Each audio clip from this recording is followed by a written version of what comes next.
Welcome, everybody, to another episode of From Adversity to Abundance podcast. I am your host, Jamie Bateman, and I am thrilled today that we have fellow podcaster and fellow real estate investor, Brent Bowers. Brent, how are you doing today?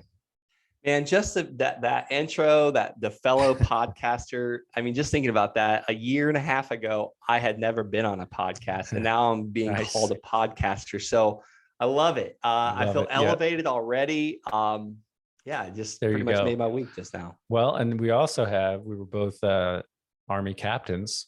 We have that in common, so we can talk about that. No, I was not a captain. Oh, you were an Army officer. First lieutenant. I All got right. the heck out before they made me captain, because that's a lot of responsibility, man.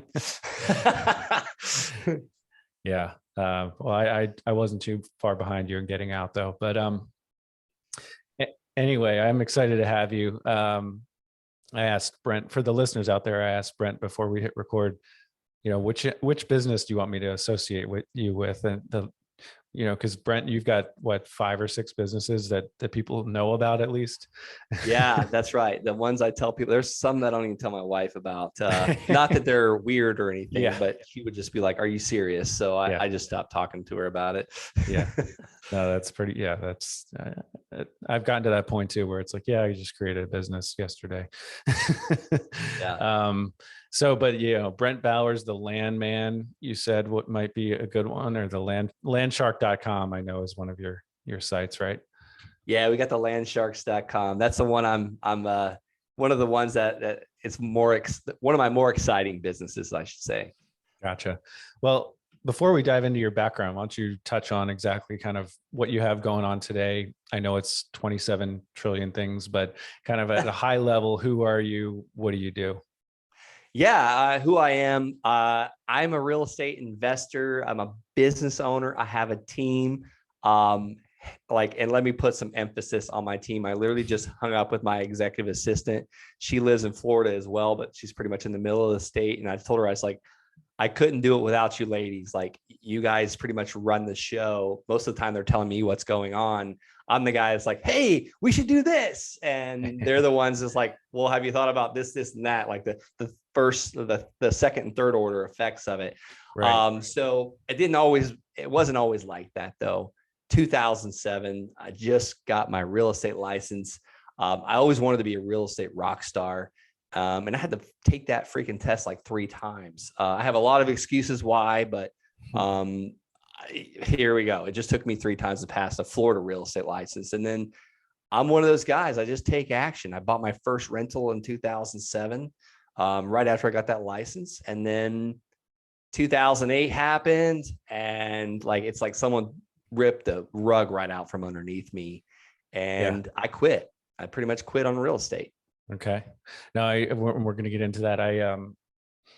And for those who are unaware, Brent you were on our Good Deeds note investing podcast with Chris and me, and I had some feedback from somebody afterwards. It was like, actually recently, he's like, "Oh, I remember that guy. That dude's a hustler, man.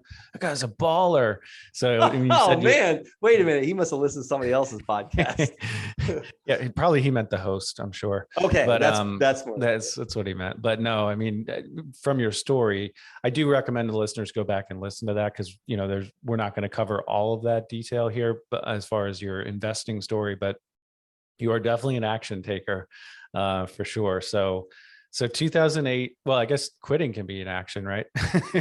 Yeah, absolutely. We all quit, Yeah.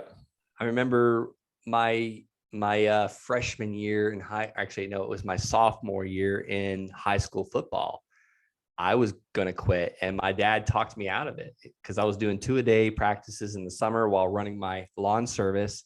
And I was just smoked. And I was like, I shouldn't be doing this as a kid. Like, I got in my head again. I'm like, why am I doing all this? Mm-hmm. And my dad just talked to me about your team. Like, you're going to let them all down if you quit. Mm-hmm.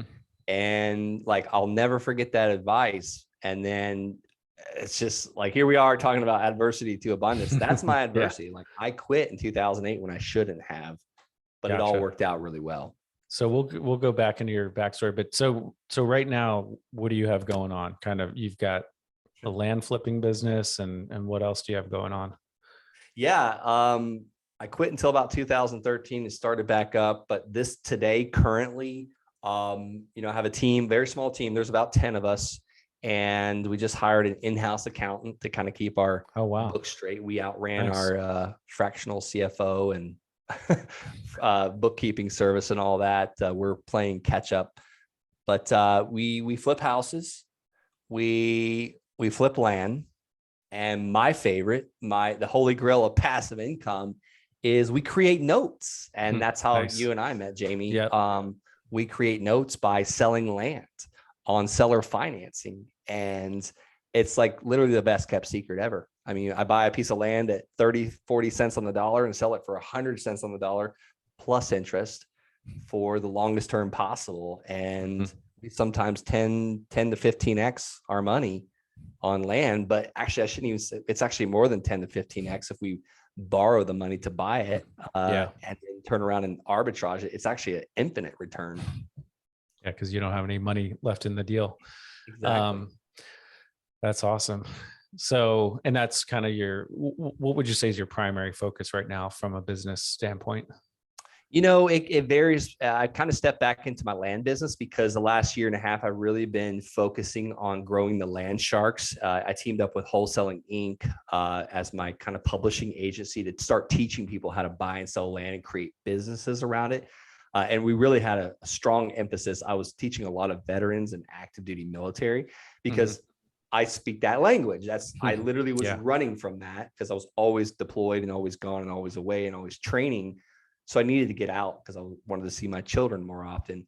So I talk very well to people that are kind of going through that same thing, but that's been my focus for the last year and a half. I've now stepped back into my land investing business because I want to keep building that.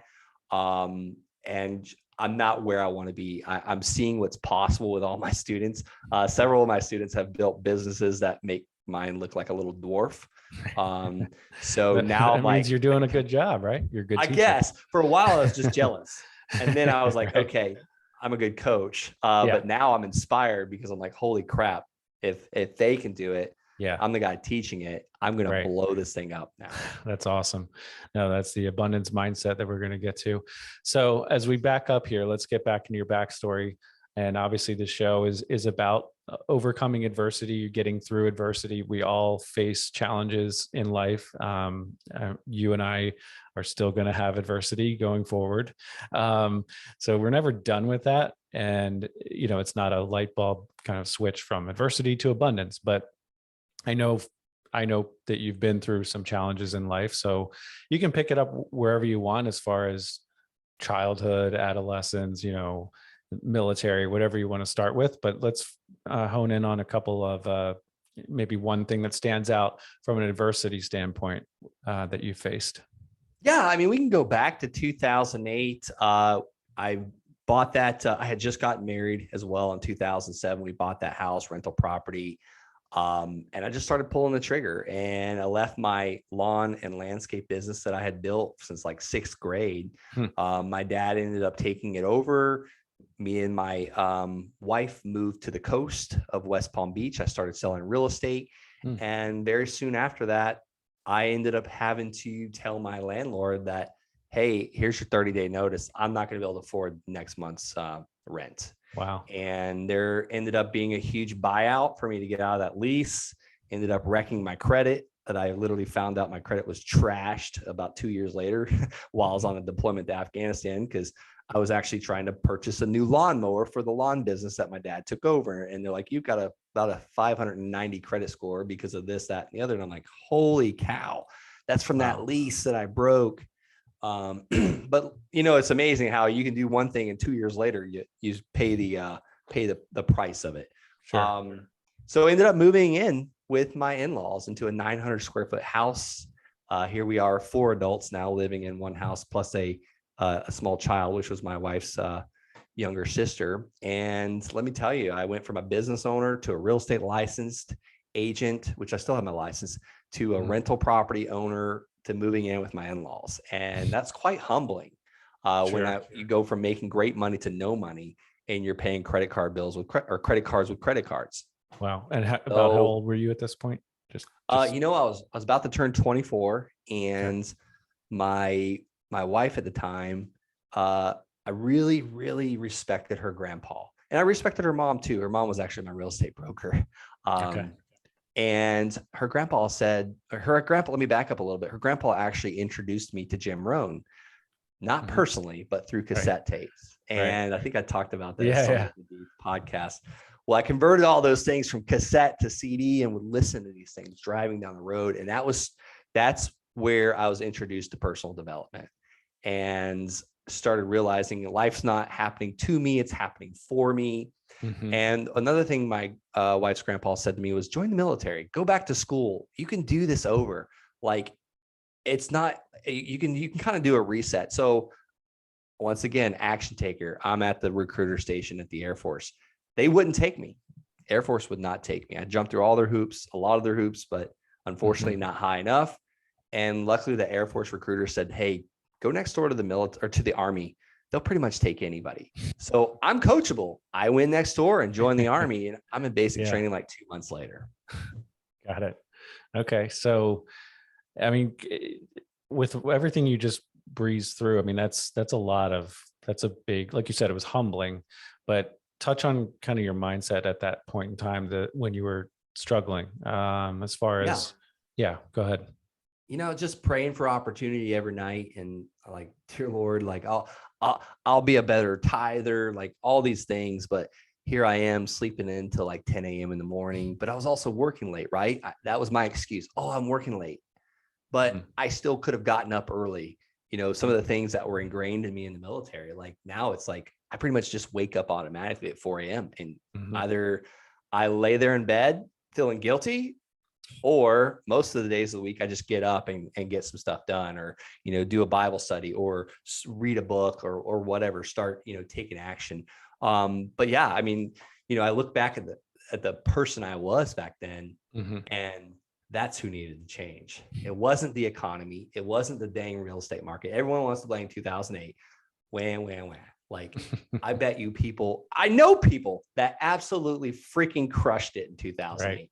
Right. And sure. One of those guys, I'll just do a shout out right now. His name is Michael Jake. His biggest problem is all of his friends have regular jobs, and he doesn't have to work. Yeah. So he can't relate to them on some level. But yeah, gotcha. So, okay. So join the military, and then what? So joined the military, and the hustler came back out that year. Nice. I joined as an E1, and let me tell you, it still was not covering my bills, my E1 salary. So I just had to hustle in basic training. I was pulling fire guard for guys at night. I was like making the bunk beds in the morning. And you were an entrepreneur already. I mean, you were already an entrepreneur before that, but you were using your hustling skills in basic training.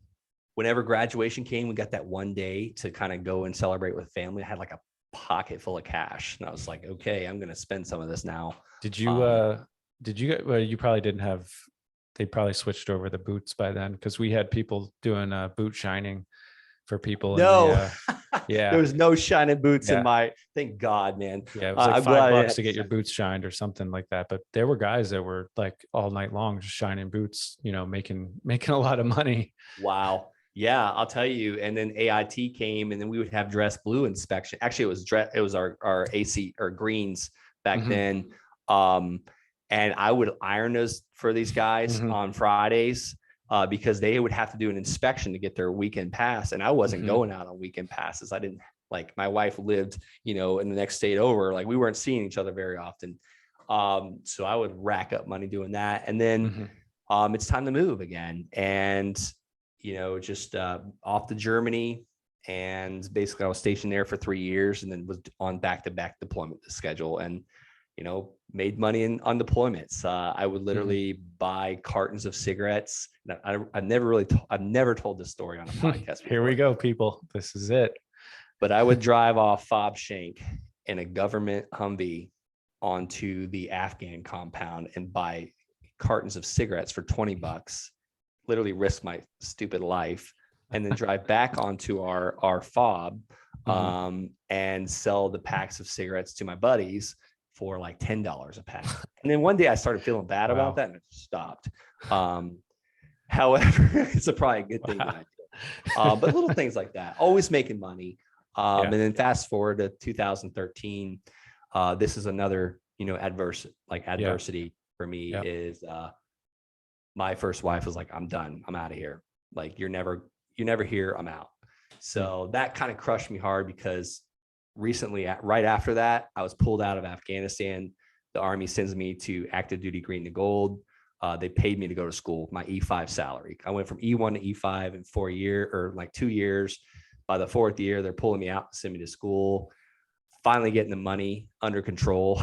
Yeah. And I'm back in real estate. For those unfamiliar, E1 is a private, the lowest ranking member of the military, right? Yeah. And then E5 is a sergeant, but the lowest sergeant, right? And then, but you're moving up the ranks and then green to gold. So then you're on track to become an officer, right?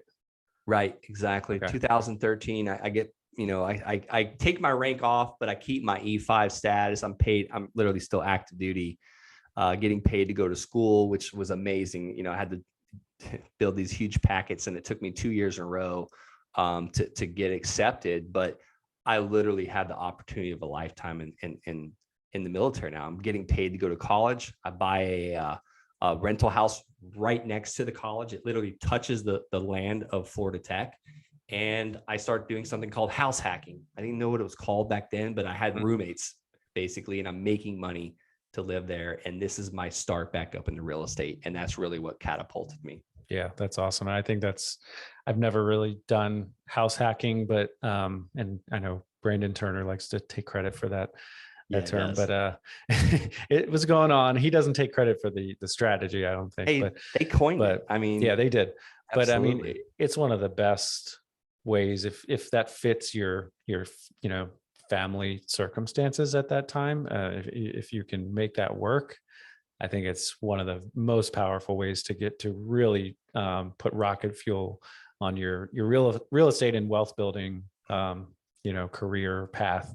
So that's awesome. So you're kind of like, sounds like you're rebounding, or so you're rebounding from your divorce at that point. Is that what's going on? Okay. Absolutely.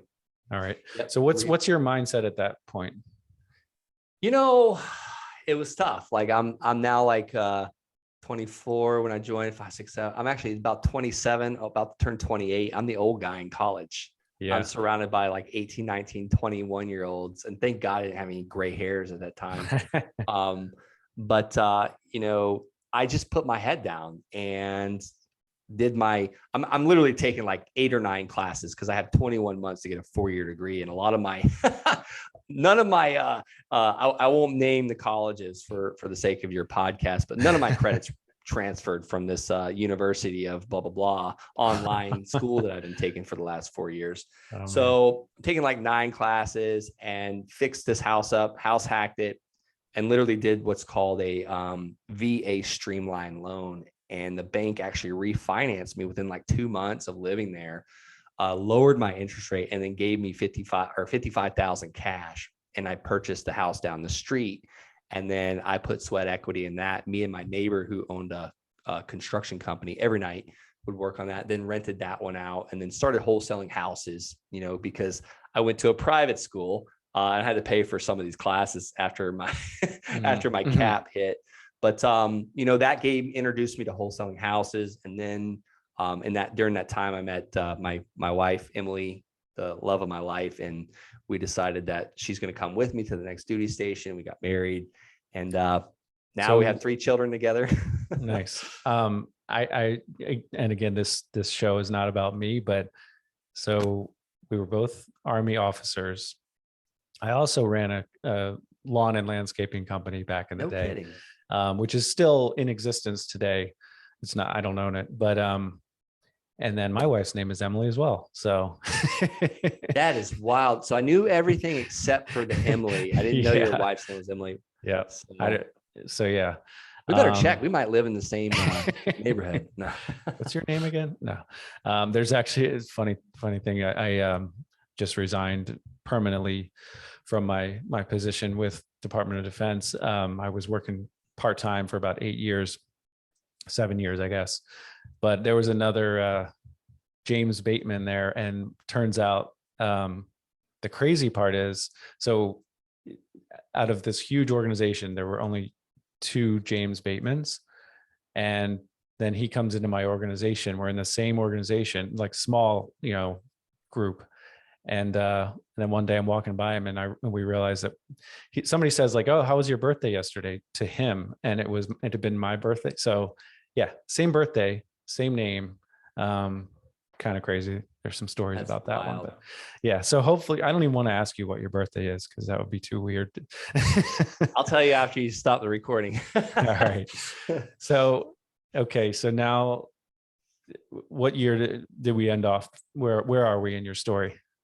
Yeah, we'll just fast forward to jumping out to 2015 when it's time to move to Fort Carson. Got married. Very soon after, we found out we're having a baby, and we bought our first house at Fort Carson, Colorado. And I used the equity from that third rental property, took out a home equity line of credit, and bought a triplex right in the city of Colorado Springs. So I've hit the ground running. I'm wholesaling houses while working like a 13-hour Army day. And I was doing it all by just getting up early. I had to be on base by 6 to do PT or physical training. And from 4 to 6 was my power hour. And I really had a huge why. And a lot of times people are trying to figure out their why. And I didn't know what mine was until I finally got out of the military while I was working so hard. But my why was, I was not going to let damn history repeat itself again on me. Like, I was not going to have another wife, take off, because I'm always gone, always training, always deployed, always away. And, I loved being in the military, but it was hard. It's hard on the family.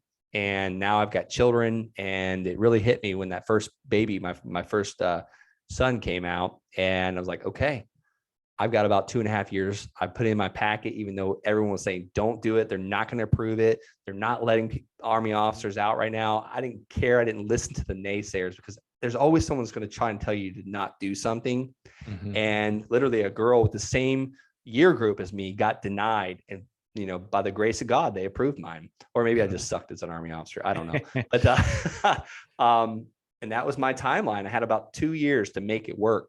And I was searching for answers, kind of like the Adversity to Abundance podcast. And I heard about a guy flipping land, buying and selling land overnight. And I'm already kind of haphazardly wholesaling houses, but it's hard. Like, you got to go and create rapport with these sellers. Like, you can't just be in and out and get a contract. Mm-hmm. I heard about land, and I'm like, why am I not mailing land? And that's what did it for me. In my second land sale, I created a note.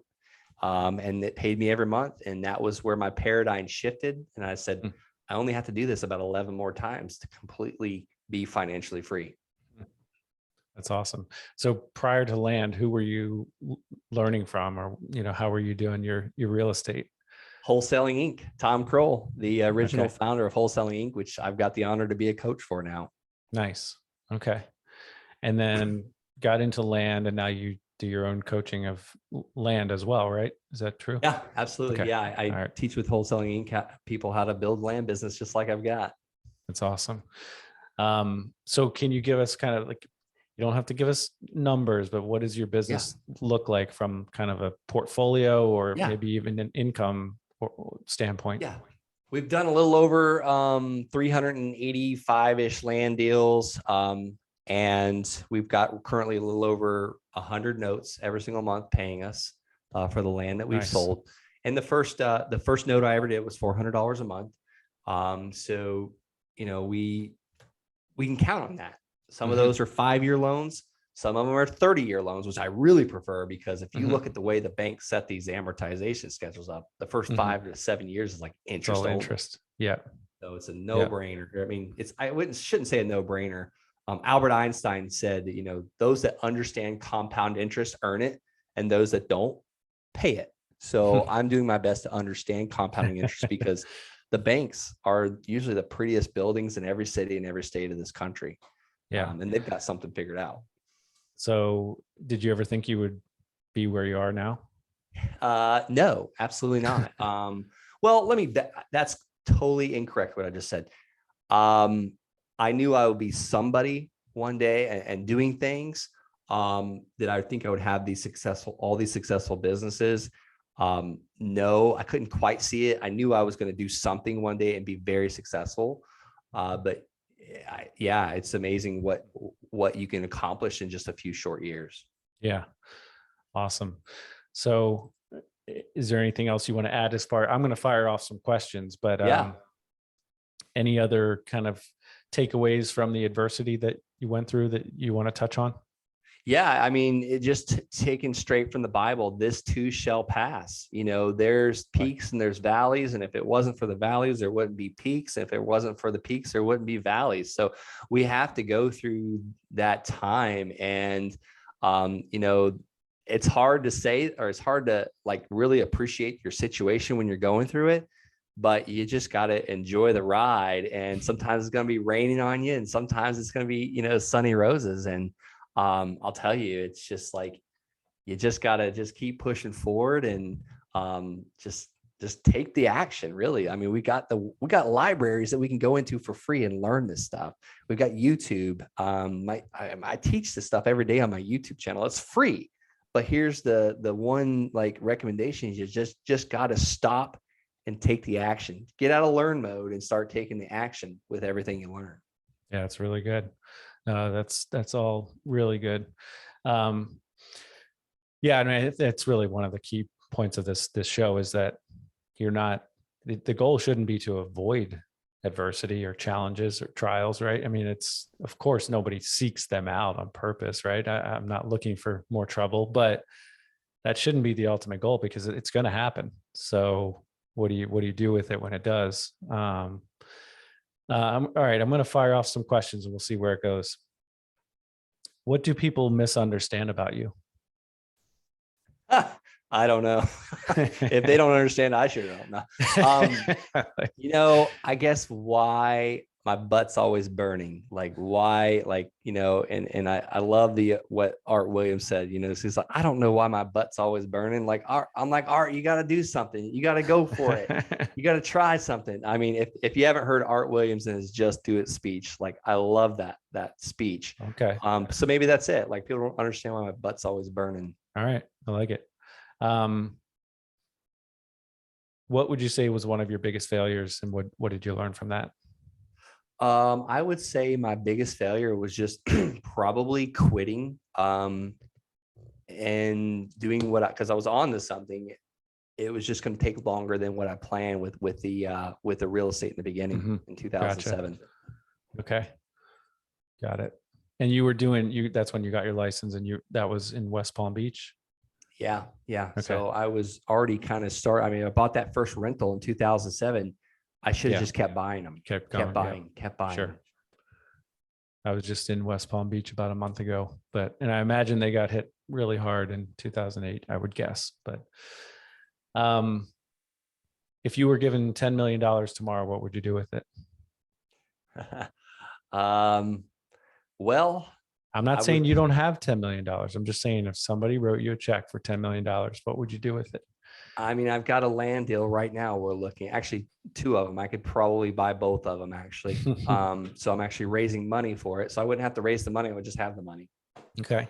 Nice. Yeah. You mentioned a little bit about that before we hit record.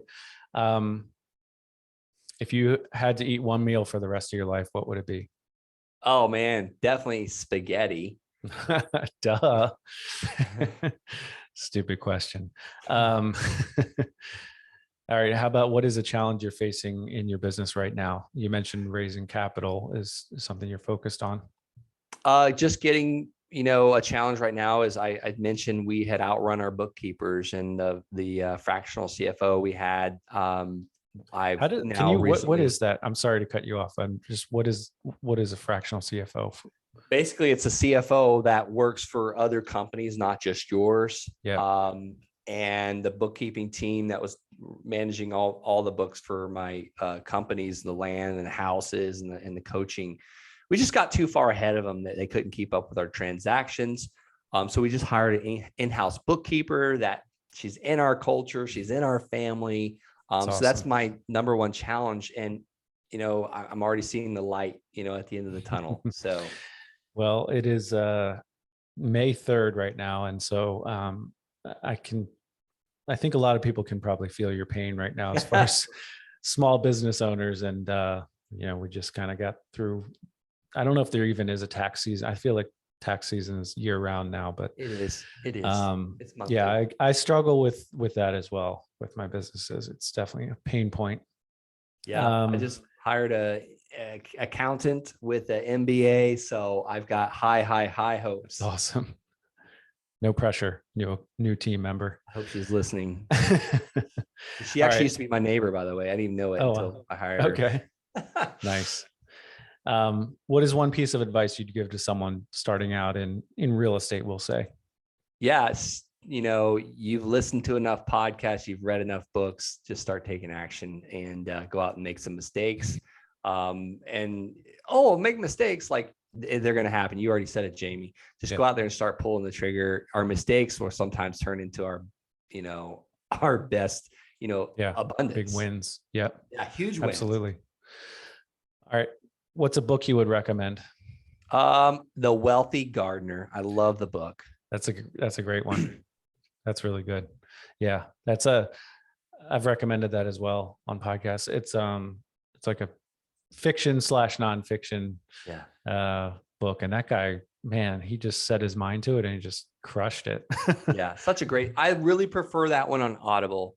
Okay. Because it's such a story and the way he tells it. I think I even mentioned it on the Good Deeds podcast. I just really like that book. Yeah, it's a good one. Speaking of podcasts, what other podcasts? You have your own podcast, right? The Wholesaling Inc. podcast. Yep. And then what other podcasts do you listen to? Any others? I don't listen to podcasts anymore. Yeah. I used to literally consume them when I was searching for answers, how to build a business that would get me out of the military. Yeah, got it. How do you like to serve others? Let me back up. I was walking out of the gym yesterday and I want to start doing a fundraiser for Feed the Children for my county. It's something it just popped in my head. I think a lot of these things, are God inspired. Like when we get these just random ideas. Number two, I teach people how to, build businesses that serve them. And then three, just pouring into my team and my organization. I mean, one of our team members that I hired in April 2017, she literally just paid off all of her debt. So those are awesome. A couple of different ways. Yeah, no, I'm glad I asked that one. Those were some good ones. And you said walking out of the gym, just as we start to wrap up here, I just think that's, creating that space mentally. I mean, you went to the gym, I would guess, for a physical workout, right? But I know for me, a lot of times I have really what I think are good ideas. When I'm not in the weeds and I'm going for a walk or I'm doing a workout or something, I've created that space, the mental space to have those good ideas. So that's really good. And knowing you, I think you're going to actually do that. Well, now that I said it, I mean, I kind of have to. Right. So, but the first thing, and I'll tell you, within that same seed that came to my mind, guess what came right after that was fear of failure and fear of rejection. Oh, what if it doesn't go well? Like, what are people going to think of me? What if no one shows up to the event? So we all get stopped by fear of failure and fear of rejection.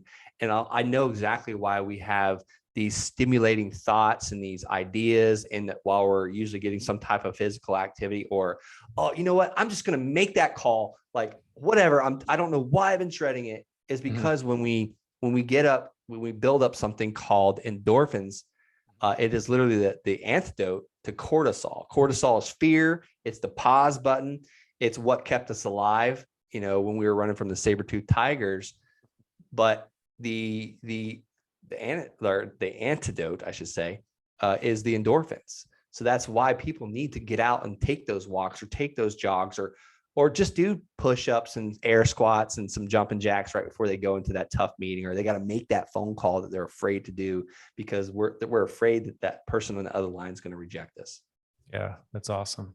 But I thought you'd reached abundance, and then you don't have any more fear. It's a daily, it's like Jim Rohn says, you got to take a shower at least once a day. So, I mean, I'm in Florida right now. I pretty much have to take twice a day. But the motivation wears off. It's a daily battle. It's just constant. Yeah, I love it. I think our listeners are really going to be able to, you're very relatable. So I think this will be really good. 2 more questions. What's with the rhino behind you? I'm so glad you asked. So the Rhino Tribe, Wholesaling Inc., I got it from a great book called Rhinoceros Success by Scott Alexander. That's my number 2 book. Okay. That should be the number 1, but you always have to be charging. Rhinoceros have 3-inch thick skin, and they're taking torpedoes on daily. We're always charging. You don't want to be like the fat cow just sitting there chewing the grass. You want to be charging. So what does that mean? Have your running shoes ready next to your bed. As soon as you get up, hit the ground running. Love it. My one nephew is a big fan of rhinos, so he's going to have to listen to this one. All right. Last but not least, where can our listeners find you online if they want to reach out to you? Yeah, thanks for asking. I mentioned the YouTube channel. I just started the YouTube channel very recently, and I put a video out 5 days a week. I just asked people go and smash that red button and subscribe to that channel. Even if you don't like the content, just still hit that red button.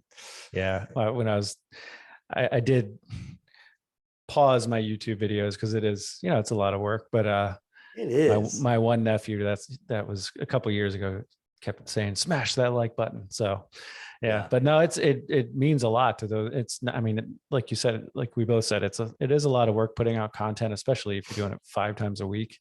Of course, there's hopefully something in it for you monetarily, but one day, but it does go a long way if the listeners will go out and, like your videos, Brent's videos, and as well as your podcast, and same with this show. It really does go a long way if we can keep on building on the momentum we've created here with shares and likes and reviews. It's not just me saying that. It really does help. So Brent, I really want to thank you for coming on. Do you have any parting words for us? Yeah, I mean, I'm going to just ride the train you just built there. Guys, if you have not subscribed from Adversity to Abundance podcast, do so, and do a 5-star review, and share this podcast with someone that needs to get their butt in gear and they need to cancel Netflix. So show some love to Jamie. Like, this is a lot of work. So thanks for doing all this, Jamie. That's awesome, Brent. I really appreciate it. And thanks a lot for coming on. And to our listeners out there, thanks for spending your most valuable resource with us, your time. Take care.